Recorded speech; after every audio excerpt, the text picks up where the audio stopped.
Halo bos, selamat petang, selamat petang. Saya Mr. Pang. Hari ini kita kedai pun ada dapat yang kereta ni. Tahun 2013, register kat Malaysia 14, Mitsubishi Atrex 1.2cc ya. Auto punya. Harga jual 13,800. Kalau kat kamera dalam nampak macam cantik. Tak ada Dia depan ada sikit celah-celah nampak. Okey. Lampu tak cantik. Okey, dia lampu kasih tinted itu dia tak ada jaga dia. Kita buka, dia sudah crack punya. Harga jual 13,800. Cash body. Cash body.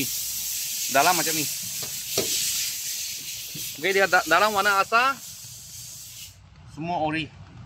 Warna dia ini warna body ya. Ini warna body. Kuning, grey color macam tu. Dia betul-betul punya warna silver. Ini memang dia punya ori punya warna lah. Boleh nampak dia punya gam. Lepas tu ini kereta 4 silinder lah. 4 silinder CVT gearbox. Tak silap ini CVT lah. CVT 1.2cc. Sini ada Mitsubishi lagi. Harga jual 13,800. Kereta ini boleh masuk loan lagi ya. Tapi loan lain harga. Sebab loan kita nak spray cat. Lepas tu nak bikin lampu. Cantik-cantik. Kalau jual cash 13,800. Cash offer. Dalam punya leather ini macam cantik. Kita tak pernah tukar lah. Kereta ni Mitsubishi service semua ada lagi ya. Johor plate. Ini kereta 160 lebih mileage.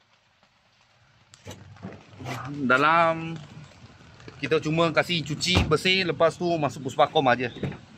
Belakang macam ni. Harga jual 13,800.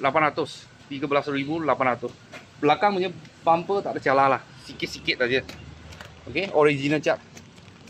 Tahun 2013, register kat Malaysia 14. Kalau bos-bos dan kawan-kawan siapa tengah cari satu cc kecil punya kereta, nak panjang sikit, okey.